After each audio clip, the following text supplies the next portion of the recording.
Right now, at this exact moment on Tuesday, December 9, 2025, GameStop Corp., ticker symbol GME, is trading at $23.42.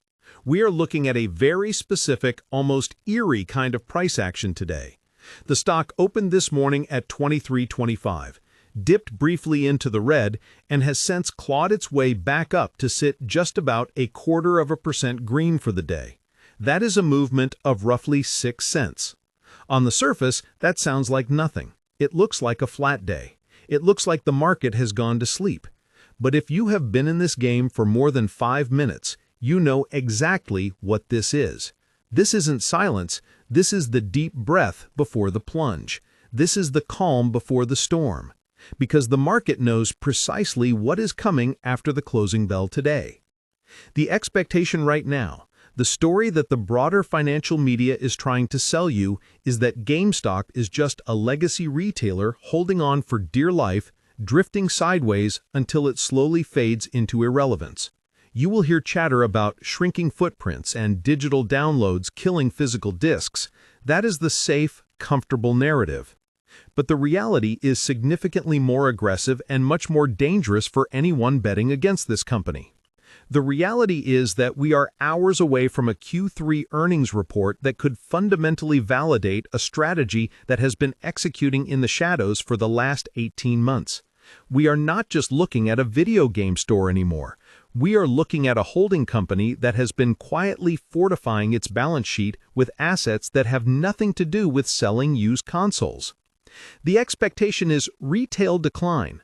The reality is capital allocation masterclass, and that disconnect is where the money is made. Let's look at the immediate setup. The stock is hovering at this $23.42 level, acting as a massive psychological pivot point. Traders are hesitant to push it lower because support has been rock solid in the low 20s, but they are terrified to rip it higher before the numbers drop tonight. This creates a volatility compression, a coiled spring. When you see a stock like GME trade flat on the day of an earnings release, it is rarely a sign of disinterest. It is a sign that the bulls and the bears are both entrenched, waiting for a single data point to trigger a cascade. And today, that data point isn't just revenue. It is about the execution of the no-hype turnaround strategy led by Ryan Cohen. We have to talk about what is actually priced in for tonight. Wall Street analysts who have historically struggled to model this company correctly are forecasting earnings per share of around 20 cents. That is a massive jump from the 6 cents we saw in the same quarter last year. They are also looking for revenue to come in just shy of $1 billion, specifically around $987 million. That is a 15% year-over-year increase. Now think about that for a second. In a retail environment where we're hearing about consumer softness and spending fatigue, the street is expecting GameStop to post double-digit revenue growth. That is a high bar. If they miss that revenue number, the algorithmic trading bots are going to hammer the stock initially. But if they beat it, if they come in with a surprise on the profitability side, that is when you see the short thesis start to crumble in real time. But the numbers are only half the story. The real intrigue today, and the reason you are seeing this tight trading range around $23.42, is the massive wild card sitting on their balance sheet. Back in the first quarter of 2025, reports surfaced about a strategic allocation of nearly $515 million into Bitcoin. Whether you love crypto or hate it is irrelevant. The market cares about the book value.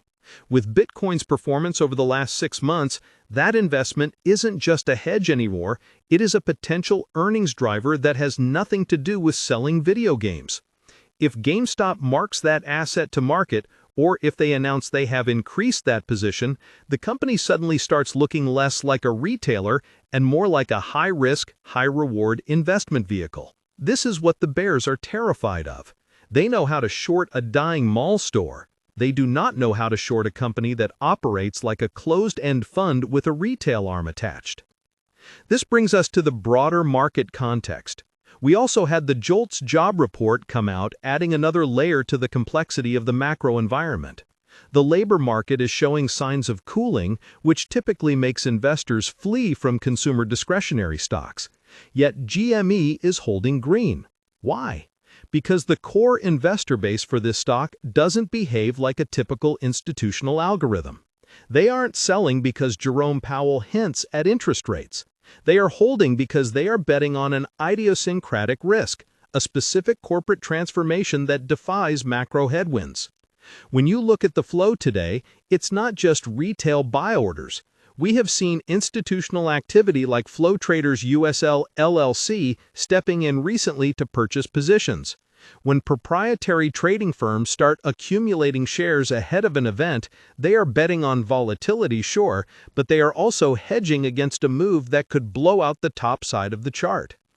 Let's shift gears to the business itself, because while the financial engineering is fascinating, the operations matter.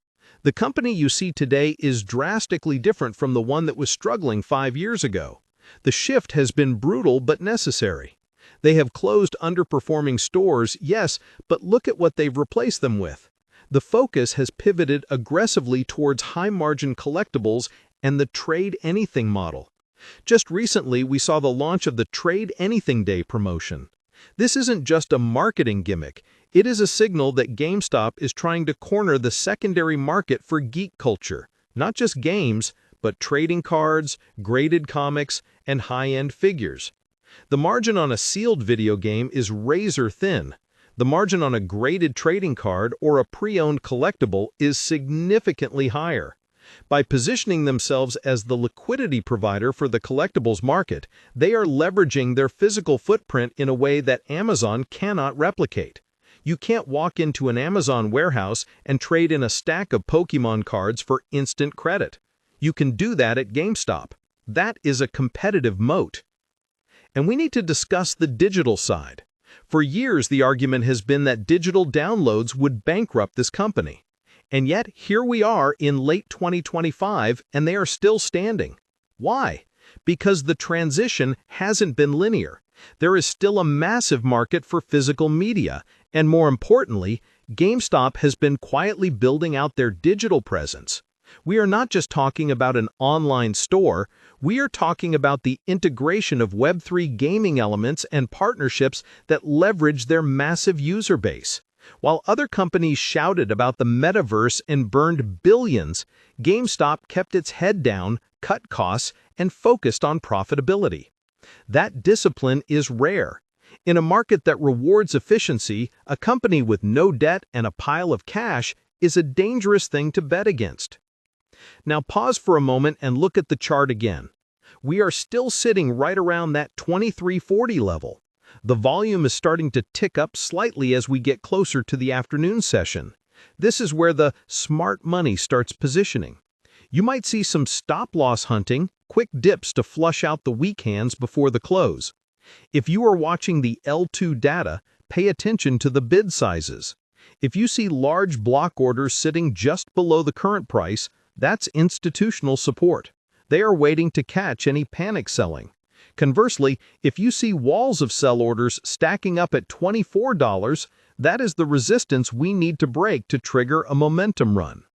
Speaking of investing in trading platforms, it's interesting to note how accessibility has changed the game for stocks like this. Back in the day, you had to call a broker. Now, whether you are using Robinhood for its user-friendly interface or Fidelity for its robust research tools, the barrier to entry is zero. You have millions of retail investors who can access the market instantly. If you are using SoFi Invest to manage your portfolio, you are seeing these updates in real time. Even the more sophisticated traders using interactive brokers are watching these same levels. The democratization of finance means that when news breaks tonight, the reaction will be instant and global.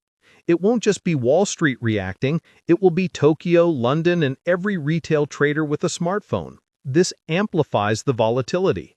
It means that the pricing-in mechanism of the market is faster and more violent than it has ever been. Let's get back to the expectation versus reality framework. The expectation is that GameStop is a meme stock, a derogatory term used to dismiss it as a joke. The reality is that it's a company with over $1 billion in cash, negligible debt, and a management team that is aligned with shareholders because they are the largest shareholders. Ryan Cohen doesn't take a salary. He wins only if the stock goes up. That alignment is virtually non-existent in the rest of the corporate world. When you buy Apple stock, you are buying a great company, but Tim Cook is getting paid regardless of the stock price. When you buy Tesla stock, you are betting on Elon, but he has many other ventures. With GME, the leadership is all in. That creates a different kind of incentive structure. It means they are not going to dilute shareholders to fund a vanity project. They are going to protect that capital with their lives. Now I want to address the elephant in the room, the short interest. As of mid-November 2025, we were looking at around 69 million shares sold short. That number has fluctuated